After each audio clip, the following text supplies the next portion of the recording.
In today's video, I'm going to give you my exact playbook that we've used to generate over 6 figures a year in income for the past several years. You can do this from anywhere in the country or the world for that matter. Let's dive right in.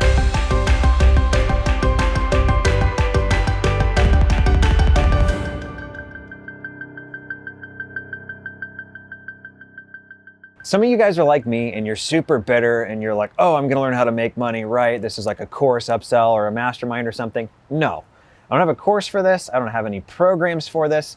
This is something that we started as an experiment and it's turned into something much more real than that. And I wanna show you how to do it because there's plenty to go around. I'm gonna show you how we're wholesaling properties virtually, or what's known as like virtual wholesaling in, well, today's day and age. I've got a deal right now, literally just went under contract in Topeka, Kansas. Guys, I've never been to Topeka before in my entire life. Particular property, we bought it for like 82 grand, did kind of some touch-up stuff, got it on the market. Long story short, I'm gonna make 38,000 bucks on a property in the Midwest that I've never even seen in a town I've never even been to, and I'm gonna show you how to do it. All I ask, because I could totally put this in a course, is that you like the video and subscribe to the channel. Let's get to the meat and potatoes. So the first step to virtual wholesaling is finding the lead, getting in touch with the person. I've got tons and tons of videos on my channel, as well as several examples that I'll link to. Like we had one we just did recently that we made 60 grand on. Have another one we made like 80 or 90 on that I'll kind of just throw up here somewhere. Perk of watching this on YouTube, if you're watching it somewhere else, you get kind of all those other bonuses. But the first step is finding the lead. We're using search engine optimization, meaning blog posts and things that rank for terms like we buy houses. You could also use pay-per-click ads, or we're also doing some very, very targeted direct mail. The perk of this, because I'm not doing it in a particular city, I can get really, really specific with who I'm looking for. I'm not just sending letters to people that own a house they don't live in. It might be somebody who owns a house that has liens that they've been in for a while, and they're also going through like a divorce or something, for instance. So we can get really, really niche in our targeting. I'll link to a video I did on direct mail, but that's kind of just step one. You have to get in front of somebody to start to have the conversation about buying their house. Step two is the scary one. I'm actually kind of kidding. It's just having the conversation. A lot of people are like, well, what's your script? What questions do you walk them through? How do you ask this? It's all open-ended questions. You got to treat them like a human being, like a friend, not somebody who like you're trying to get something out of. So my approach with these calls is always super, super easy. Hey, what do I need to know about you? What do I need to know about the property? What can you tell me about the situation? And I just sit back and shut up. If you're doing most of the talking, chances are you're probably not going to get the deal. But we ask them to take us room by room. You know, oh, the kitchen was updated. Well, when did you last update it? Because a lot of people will say just updated on something that was kind of 20, 30 years old. So we're just really trying to understand what kind of condition the property is in, because keep in mind, we're doing this all virtually. It's all like up in your head of trying to get a good grasp of kind of what the property looks like. Can you tell me how old the roof is? How old's the HVAC? How old's the water heater? Any cracks in the foundation, right? Oh, you put in carpet. Is it hot pink, right? Like, do you have carpet in the bathrooms? Really trying to get a good feel for kind of what the property looks like. That way we can try to decide how much money we're gonna have to spend on repairs to get this thing, well, retail ready.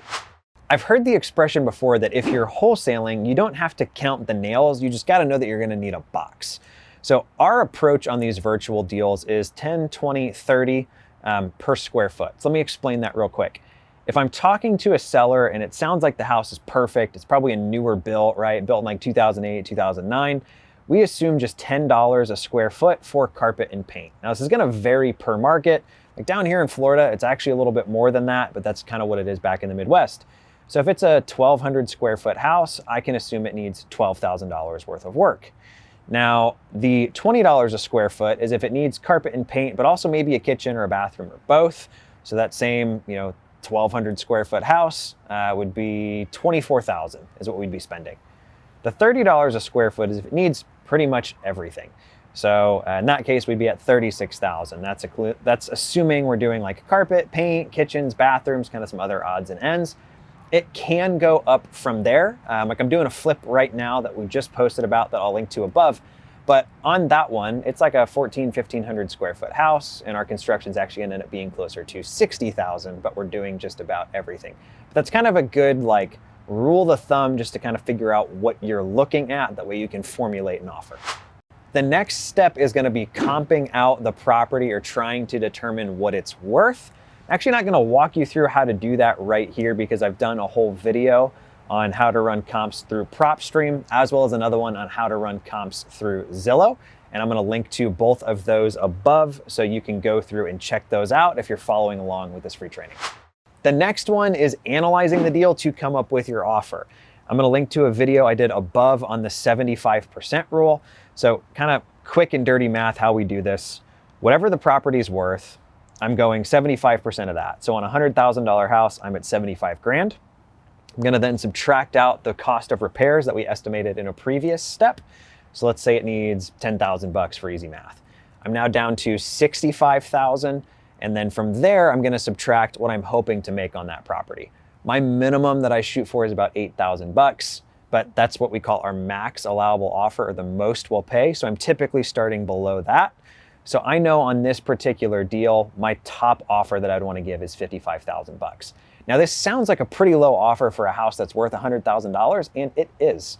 To be blunt, this is a strategy that's more about finding people who have a property that they need to get out of or that they want to sell. You're not gonna get everyone. In fact, you're probably not gonna get most of them, but again, it's making me 6 figures a year, so why would you not try it? Now that you've come up with what you wanna pay, you gotta just make the offer. And again, it's over the phone, so it's really pretty straightforward. Hey, Mr. and Mrs. Seller, based off of all of these things we walked over, all of kind of what you've told me about the property and what I think I'm gonna need to put into it, this is where I would be for kind of like a cash quick close. And they're gonna either take it or leave it.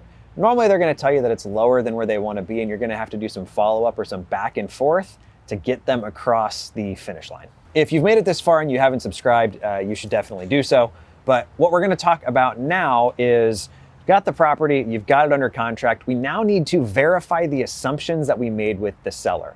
So you're gonna do a full-blown inspection. This is gonna cost you like $300 to $500. You're gonna have somebody crawl through it with a fine-tooth comb and make sure that you're getting exactly what it is that you think you're getting.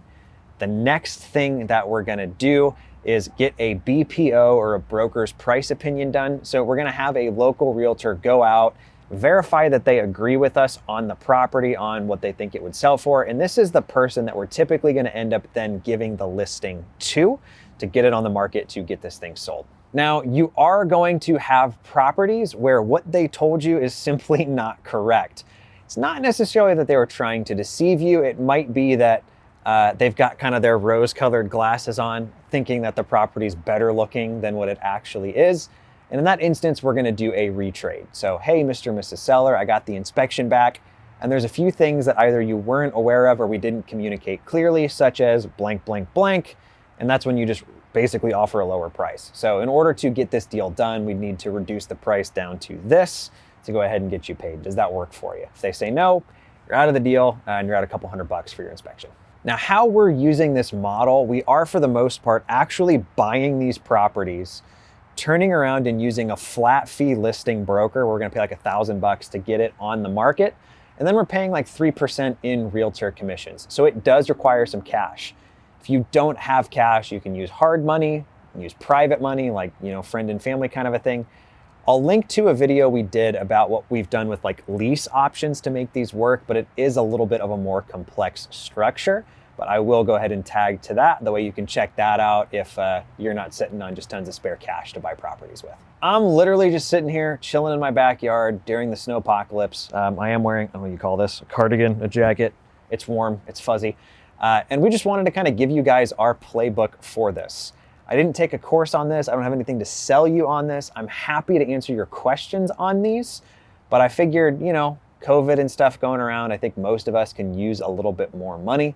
This is something that's making us 6 figures a year that we're not putting like tons of time and effort into. This isn't doing, 4 or 5 deals a month. This is doing something like 1 a quarter. So if you live overseas or you're active duty military or you've got a demanding day job, this is a really, really good side hustle if you want to kind of dabble in real estate and just see if you can pull some deals off. I hope that you found this video helpful. Maybe it enlightened or kind of turned you onto a new business model. It's also a good reason why I don't like giving away leads that come in off of my other marketing that aren't in my market. I'm like, shoot, we might as well try to do this one ourselves anyway. Who knows? It could be the next property we make 50 or 60,000 bucks on. Thank you for taking the time to watch this video. I appreciate your time as always. Feel free to drop any questions you have down in the comments. I'm on YouTube to actually answer those. I even reply to some of the ones that are like, sexy girls, click here kind of a thing, just to be a little bit of a smart ass. But look forward to getting to know you a little bit better. Thanks for your time.